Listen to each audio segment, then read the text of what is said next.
Can you hear me okay, son? So, I am a product of my environment. I grew up in Cedar Rapids, Iowa. I'm a Midwest guy, neighbors to the south. And when I was growing up, my parents supported me in everything. That was a lie.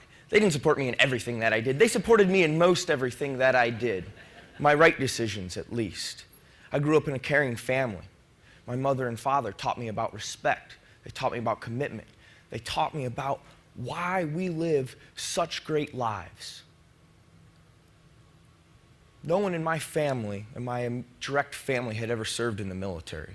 My family came over in 1904 and settled in Clinton, Iowa, where I was raised. And I knew of service. I knew what was going on. I watched the news, but it was never anything for me. I remember growing up in the first Gulf War and seeing the pictures of these people on TV fighting for our freedom. And it touched me, but I never thought about what that would mean later. I went to high school, and in lack of ratting myself out, I'm going to say that I was easily excited and an explosion of energy and very undirected, which is not always the most positive thing for an 18-year-old male to be, but that's what I was. When I was a junior in high school, I remember I was sitting in chemistry class, and we were doing the viscosity of liquid. We were dropping these little metal balls into liquid and seeing, the viscosity of the liquid. Interesting. And someone came to the door of the classroom and they said, "Hey, turn on the TV. A plane just hit a building in New York." That's not very often someone comes into a classroom and tells you to turn on the TV. And we turned on the TV. And in my mind, before the TV came on, I'm thinking, this little plane hit this building and, what a terrible accident. You'd think they would have saw it. And when we turned on the TV, it wasn't a little plane. It was a huge plane. And it was a huge building. And all of us were watching it on TV unfold, and we're thinking, how is this terrible accident happen? And as we're all sitting there thinking the same thing, the second plane came in and hit the second building. And in that instant, it was proof that it was not an accident. It was on purpose. It was planned. It was an attack. This was the first time since Pearl Harbor that we had been attacked on American soil. And it was blatant, and it was ugly, and it was against innocent men, women, and children. I told you I was excited. I sat there in class, and I'm like, holy cow, I cannot sit and do this viscosity of liquid anymore. I got to quit school. I got to join the military. I'm going to go over there, kick some butt, finish this war, and come back. But that's not how life works. There's an order and a process, and you don't just get to go over there unprepared. And that feeling of this country being the greatest country in the world and I want to serve it, all of a sudden became a fleeting feeling. And I was worried about the test I had next week, and if I had a date to the dance, and what are my hours like at work, and do I have to work all weekend? And over the next year, that emotion of doing something turned into me, I need this, I need that, and this is what I need to go forward. And I was a senior in high school, and I was very self-absorbed. It was always about me. It wasn't about what we're doing next. It's about what I'm doing next, and you can come along if you want, but this is what I'm going to do. And so I worked at Subway. I did have an after-school job, and I was a sandwich artist, and it wasn't my career. It was just, I was good at what I did, though, even then, as a sandwich artist. And I was working at Subway, and I think it was maybe 9:30, 10 o'clock at night, and the store was closed, and I was sweeping or mopping the floor, and this radio commercial came on. It said something to the tune of, come on down, see a recruiter, get a free t-shirt. I'm mopping the floor at Subway at 10 o'clock at night. Of course I want a free t-shirt. That's awesome. So I went in the next day, and I talked to the recruiter, just like the commercial said I had to get the free t-shirt. And the recruiter said to me very simply, "We are a country at war. We've been in Afghanistan since 2001. We've been in Iraq since March 26, 2003. You are an able-bodied male. If you want to make a tangible difference in this country, join the military. You can start today." And I said, man, that is a motivating speech. But I really did just come for the t-shirt, so I appreciate it. I got a job. I work at Subway. Thank you. I said, whoa, take this test, this ASVAB test. And my parents were kind of, I don't want to say on my case, but they were definitely on my case about not planning on going to school. It wasn't in my plans in life. I was going to go explore and adventure, and school was sitting still and listening, and that's far from the adventure that I was seeking. I said, take the test. It explained to me that it was going to be a long test and it was going to validate my skills, and I'm like, this will get my folks off my back, because I didn't take the ACTs. I didn't take the SATs, but I took the ASVAB. After I took the test, I had to come back to find out how I did on the test. And over the course of those maybe 10 days that it took for that test to be evaluated, I started thinking about what the recruiter said. I was like, that would be an adventure. And I could sign up for 4 years, and we are a country at war. And this would be my chance to make this positive impact. I can adventure all I want in the States, but it's not going to necessarily be a positive deal. It's just going to be an adventure. So I went in, and I got my scores, and he said I can do anything I want. And I thought, good, because I'm going to sign up. But I heard these stories about, if you don't know what you're talking about, they'll rope you into something you don't necessarily want to do. The recruiter might take advantage of you. So in fear of feeling like I was going to be taken advantage of, I had to think quickly on what I wanted to do real quick, because I already made the decision I was going to join, and I like to think of myself as a man of action, so I was ready to sign papers that day. And I was thinking about what I wanted to do, and I'm kind of like looking up, and I saw this parachute hanging from the sky, from the ceiling in the office. I was like, hey, want to jump out of planes? He goes, yeah, that's 150 extra bucks a month. Yeah. So obviously he knew I meant business, because I'm already choosing the jobs with the bonuses. And he said, well, what else do you want to do, because you get an actual job with that? And I was like, spit and swear and fight bad guys and travel the world. And he goes, hey, go no further. There's an actual job description that is just that. Airborne infantry, you're going to love it. And I was like, oh, is that the stuff they do on TV? He said, absolutely, that's the stuff they do on TV. I'm like, sign me up. I'll do 4 years. It sounds like that's like college time right there. Everyone else is going to get out of college, and I'm going to come back for more. Perfect. So I joined. When I joined because I was naive. I joined because I was worried that the war was going to be over. I needed to get there before it ended. I wanted to say I've done something for this country, and I didn't know what else to do, but this was my chance, and it was right there in front of me, so why not do this now? And I learned a very different story. We as Americans, we as American men and women in service, in all these branches of service, are so fortunate, because when we fight, we do not fight because we hate the people we're fighting against. We fight because we love the people we're fighting for. There's a commitment, a passion to say, hey, do you know what? We are the 1% of this country that's willing to do this, and I don't hate them, but I love them so much I'm willing to do whatever it takes. I was 18 years old. I never voted, not a second in my life, not a ballot, not a check mark, nothing. I wanted to do what the people of the United States wanted me to do. I wanted to be their man of action. I wanted to serve with the best. When I went into basic training, it was just that. It was the start. It was the tip of the iceberg in military training. And the first thing I learned about was respect in the team. I told them, hey, I played sports. I know about winning as a team, losing as a team. I know about respect. I respect all of you. I said, whoa. It's about respecting yourself. If you don't respect yourself, you're not respecting everyone in the team if you consider yourself part of the team. And I had to find value in myself before I could put value on everyone else, to acknowledge the strength of the team. That's lesson one, day one. There's adults walking this planet now that still don't get that lesson one, day one, that we learned in basic training in the military. The next was commitment. The commitment not just to say, hey, we're in this together until it's over, let's go to war, but the commitment to one another to say, hey, regardless of any scenario that's going to come out of this, I will cover you. I will do whatever it takes to make sure you succeed. I don't care about myself as an individual anymore. I care about those to the left and to the right of me. And the crazy thing is, when everyone is committed to each other 100%, you don't have to worry about yourself, because you're worrying about left and the right. But in turn, you're being cared for by two people that'll give everything for you.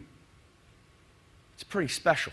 That doesn't exist in this world all the time. I wish it did. It would make the world a lot better place. These are first week lessons that every military person learns. I went through and I also learned another valuable lesson, that teaching doesn't always have to happen at a desk with a pen and paper. Sometimes teaching gets to happen by doing push-ups and running around in circles and saying things that they have taught you, and if you don't, you just do more push-ups and run in more circles.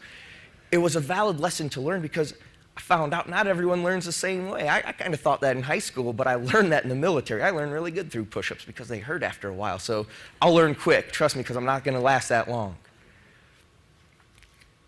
I learned about the heartbeat of America. Not just, I grew up in Cedar Rapids, Iowa. Like I said, I maybe traveled to 5 states, Minnesota, Wisconsin, Missouri, Nebraska, Illinois, Iowa. Covered a good section in the Midwest. I know good people, but I don't know a great diversity of people. I was only 18 years old. My first buddy in the military, we were assigned to each other. We did not pick each other as buddies because we were not chatty Cathys. We were assigned to each other. My last name is Giunta. His last name is Gibson. The alphabet just works that way.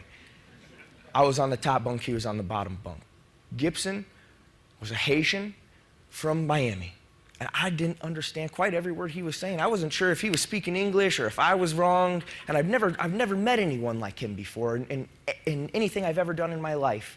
And we were automatically assigned as best friends. And when I was in trouble, he was in trouble. When he was in trouble, I was in trouble. And when he had to go to the restroom, I had to go to the restroom. And that's how it's going to work. And through that, I learned about this love.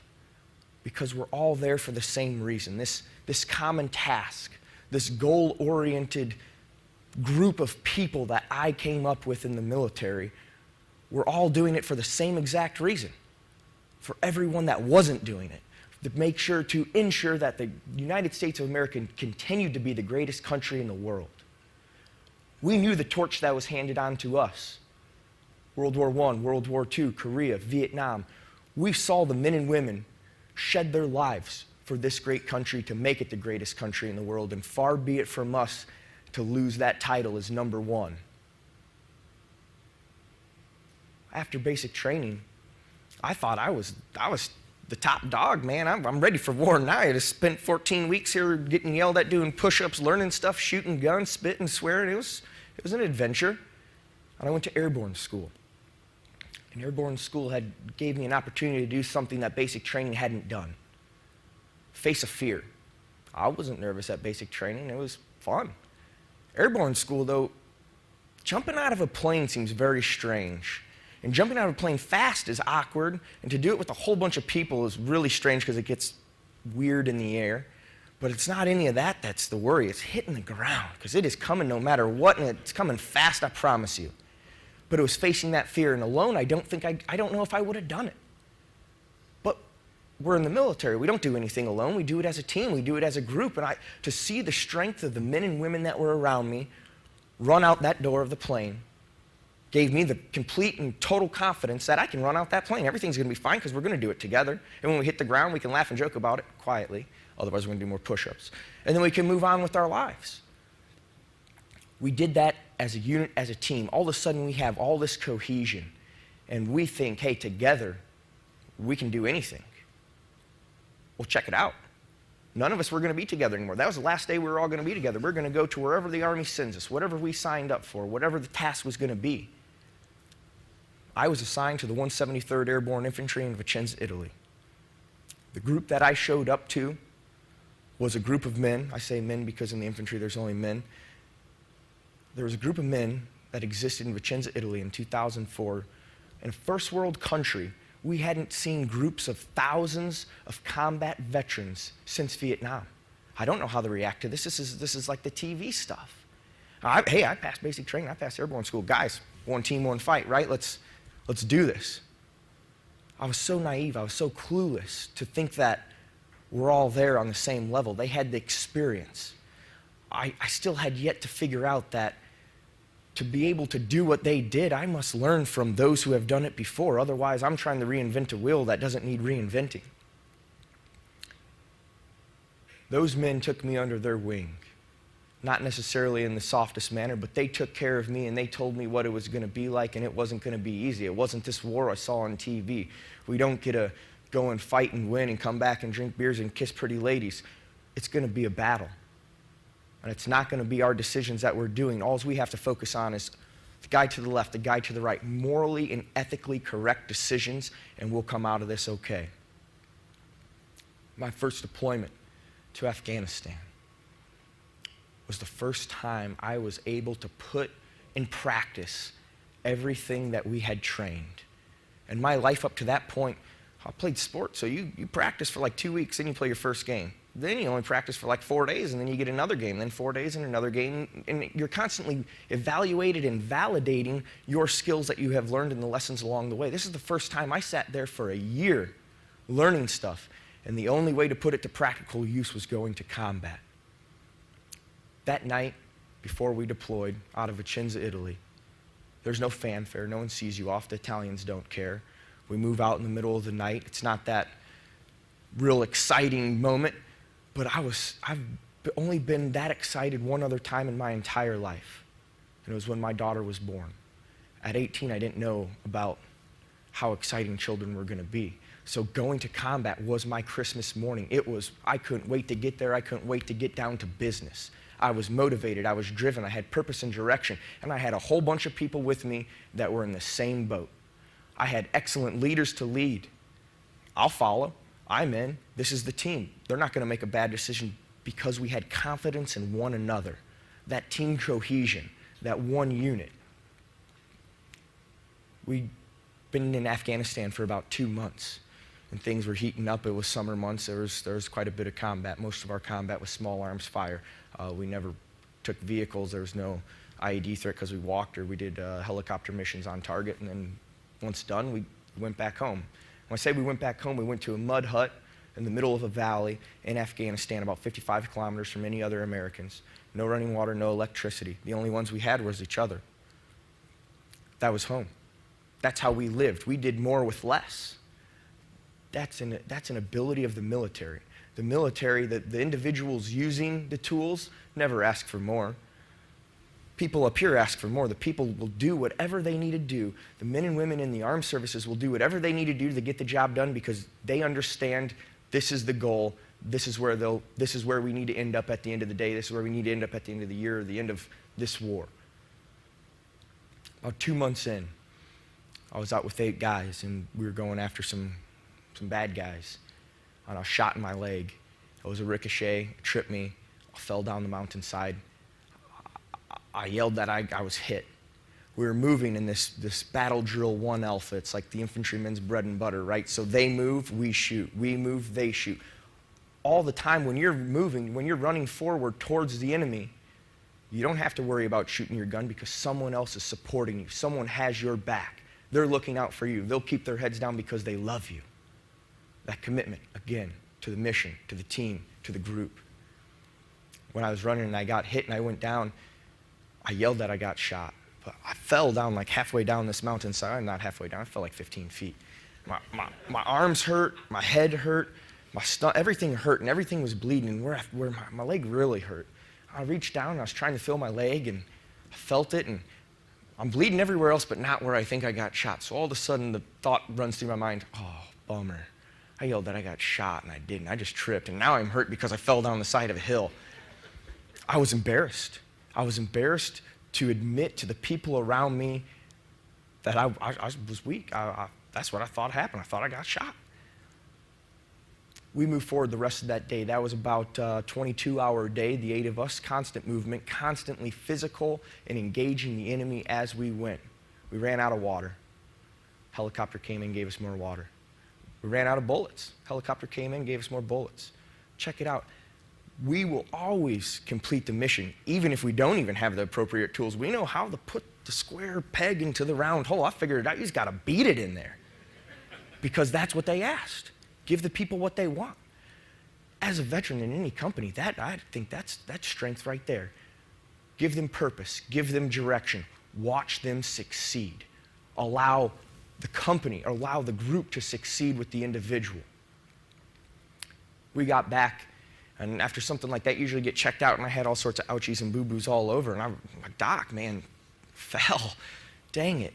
And he started feeling my leg, and he goes, hey, dude, you got shot. I'm like, yes, I knew it. I knew I got shot. I was worried about that one. I've never lived that down. He pulled out the bullet. I spent 10 days eating ice cream, hanging out in the shower.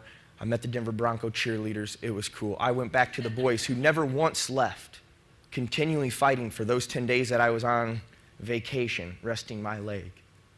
They continued the mission without one person, which I tell you what, we can't sacrifice one person. But they did, and they still succeeded. They still kept the fight up. It doesn't matter how many people are in the team, they'll still complete the mission.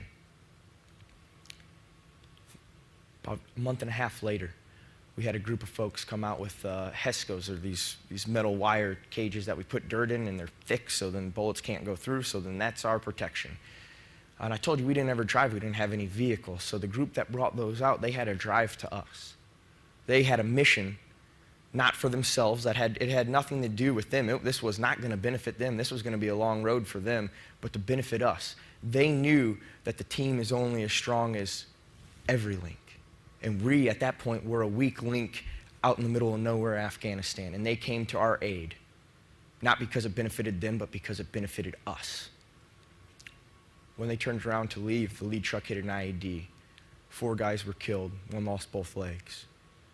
And that was the first time I'd felt such a loss. I'd seen in my life, I thought I was a tough guy. I'd seen people die. I'd never seen a young, strong, confident, brave, selfless American die in my entire life. And it rattled me. It rattled me to the core. And I was hurt.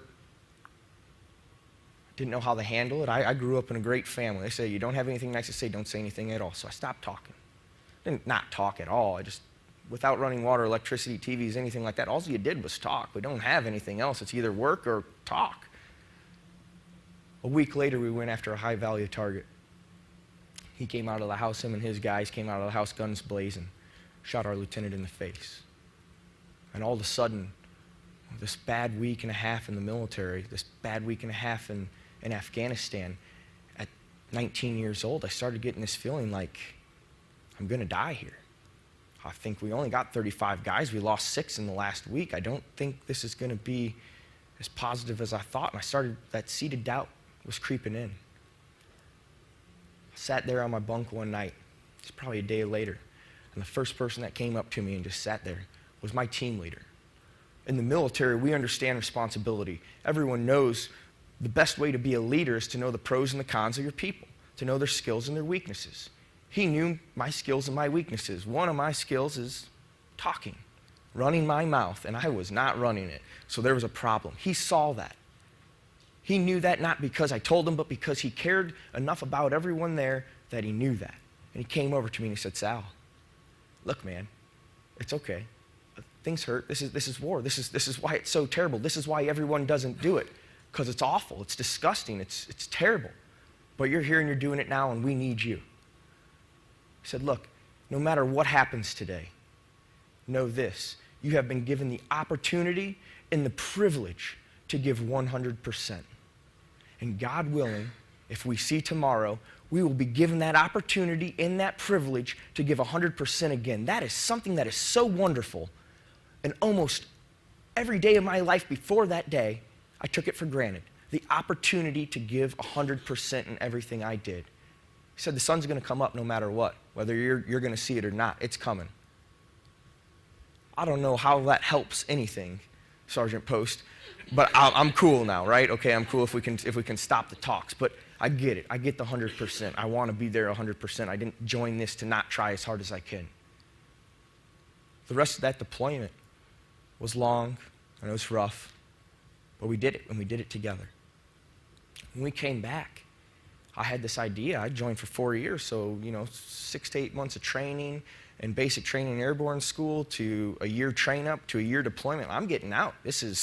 I checked all my boxes. I fought, I bled, I sweat, I got shot, I traveled the world, I got my adventure, I'm done.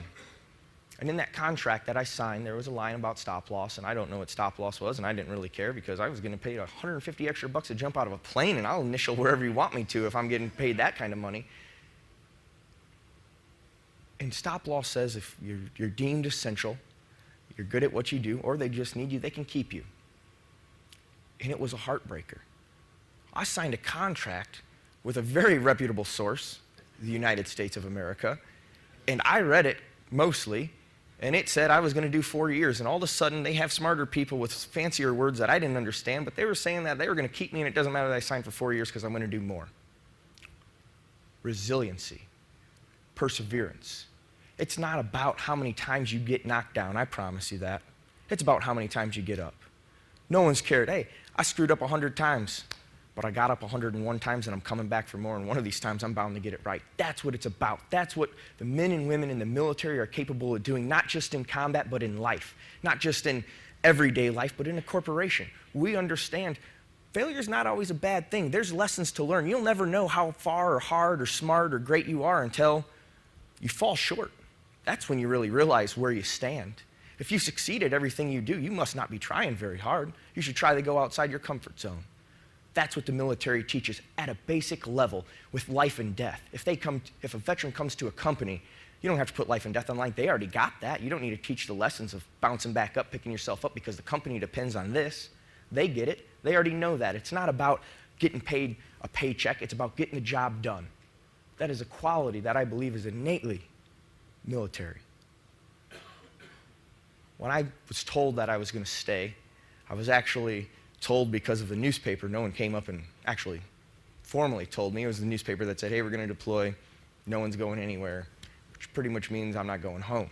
And my buddy came up to me and he said, hey, Sal, super stoked you're coming with us, man. Looking forward to it. Well, Art, I'm not looking forward to it at all, man. I had other plans. I was going to go back home and I was going to do other things, and this is not part of my plans. But that's not why he was excited. He wasn't excited because I was angry. He was excited because we got to keep this connection. We got to keep the right people in the right places. We had that commitment to each other, not just in combat, but everywhere. My second time to Afghanistan, I got to become a leader. And for the first time, I got to put the practices that were presented to me in place. When I say I got to be a leader, I got to be 21 years old in charge of 4 people's everything, up to and including their life. At 21 years old, that's the military. They teach responsibility at a young age, but they teach leadership at a young age, because that's who we have fighting.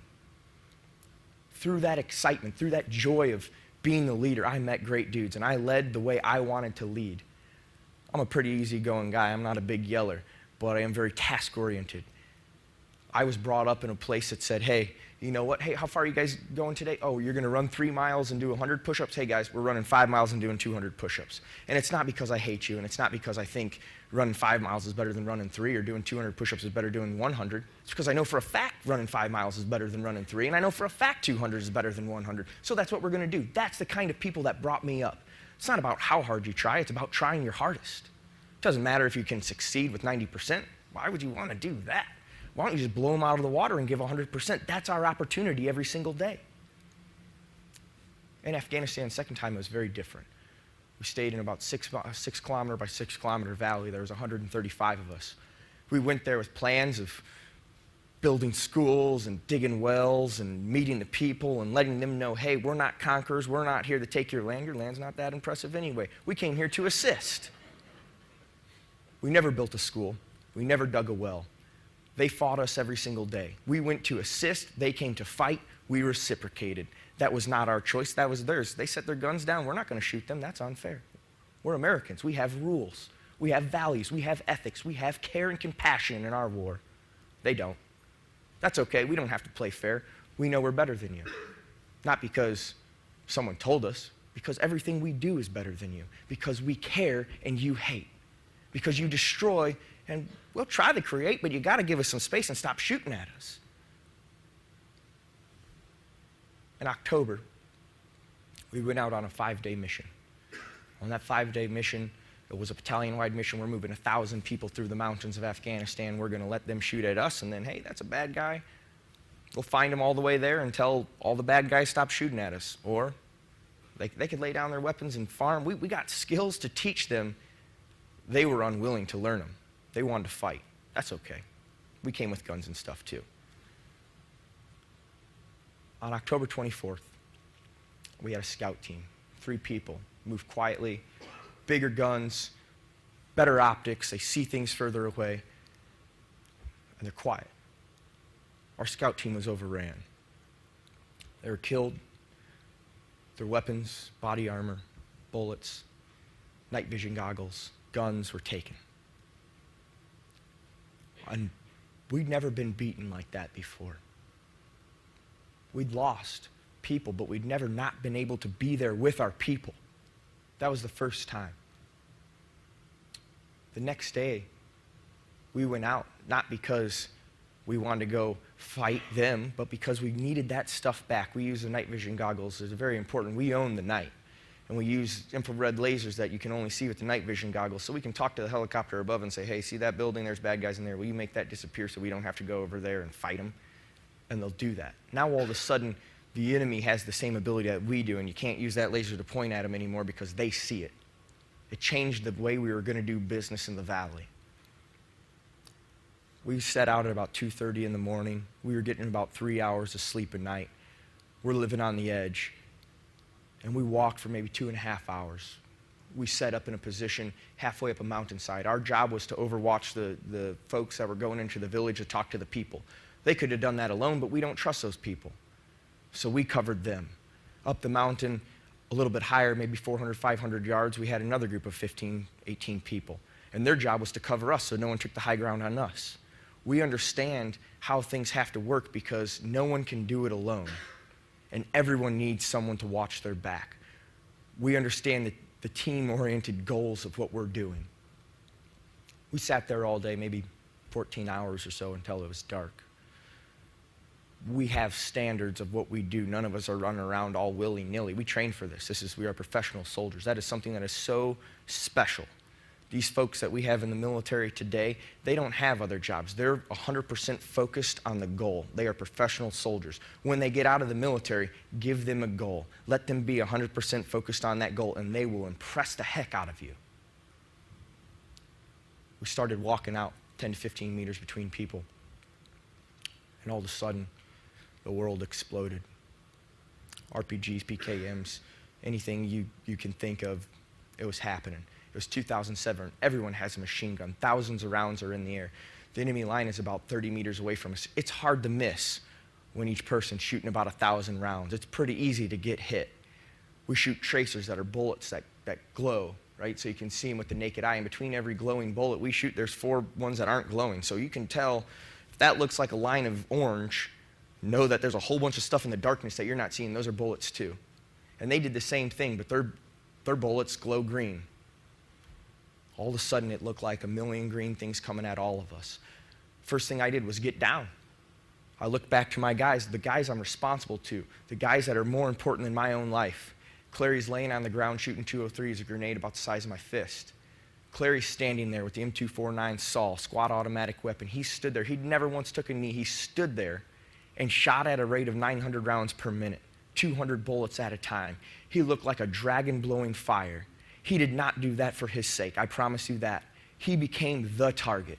In a group of 18 people, one person made himself the target, Caleb Casey. Knowing that I can't direct people who are professionals in doing everything I would tell. I can move on to the next task. My task next was going to see what my squad leader wanted me to do. We understand the hierarchy of responsibility. We understand decision makers, but we are all capable of making the decision when the time comes. When I look forward to Gallardo, I saw him get hit in the head and fall. And I was overcome. I was angry. I was sad. My whole world was falling apart right there on that mountainside in a matter of seconds. And I was so overcome with what was happening. I ran forward to grab Gallardo, and I just didn't want to see him get shot anymore, and I wanted to drag him back. So I started dragging Gallardo back. I got shot in the chest, but the chest is where we have our body armor.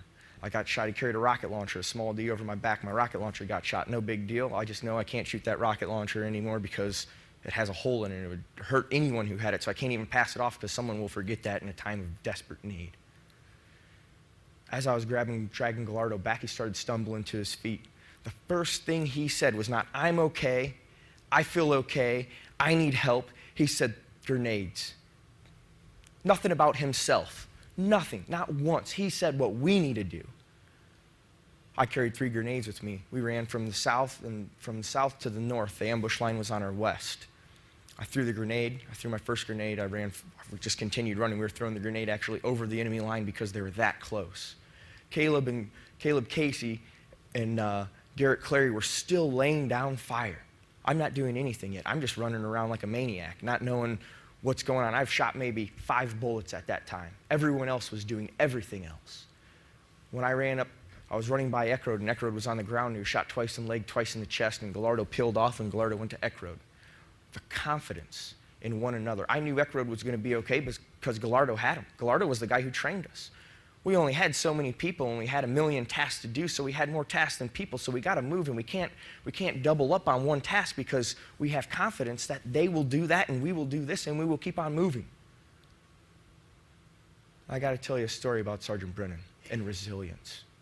I told you I got shot in my calf, and I was out for 10 days eating ice cream, taking showers. In September of 2007, Sergeant Brennan got shot in his calf. Went clean through, and I'm like, oh, dude, ice cream, showers, hope you see some cheerleaders, best of luck. If you go back to Italy, have a drink for me. He walked himself out of the valley.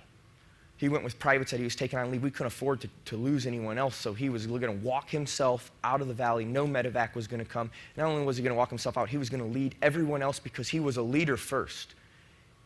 Being shot in the leg was insignificant. He was a leader, so he led. He knew what his job title meant because he held it in his heart. 2 days later, this Black Hawk helicopter came in, and we're thinking, you know, maybe some mail, maybe something else. We're really looking forward to the things to come out of it. And it was jumped out of the helicopter with Sergeant Brennan. I'm like, dude, 2 days.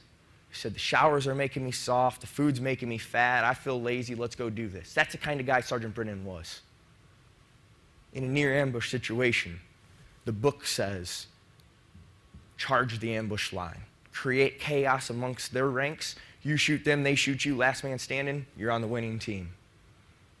When I couldn't find where Brennan was, I knew what Brennan did. Brennan's a hard charger.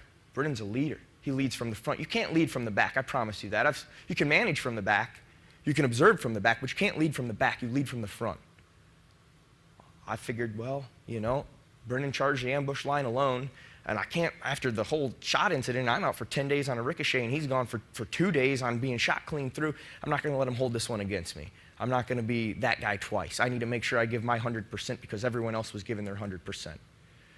I ran forward to fight with Brennan, to get with Brennan, to be part of that team, to have that confidence that we're going to do it together. And when I saw him, it was a very different scenario. They were carrying his body away for no reason other than some crappy reason they thought up of some propaganda, I'm sure. Just evil. Evil. He was still alive. I did what I was trained to do, close with and destroy the enemies of the United States of America in close combat. That's what the infantryman does. That's what I did. I did not do anything special. I did exactly what it says in my job title. I did exactly what it said when I talked to the recruiter and I said, hey, this is what I like to do. And he said, I got that. Check this description out. I did what I was supposed to do. That is what we expect of every man and woman in the service today. It is not up to them what they have to do. It's that they raised their hand and they said, we are willing to do whatever has to happen. I did my job. I dragged Brennan back because we were in this very awkward situation next to the enemy ambush line. As I dragged Brennan back, we set up a casualty collection point. 1 poncho with a person in it, 2 poncho with a person in it, 3 poncho with a person in it, 4 poncho with a person in it. There's only 18 of us, and I got 4 guys behind me, and I got 1 laying here dying in front of me. The sacrifice is real. We had 2 Apache helicopters above us.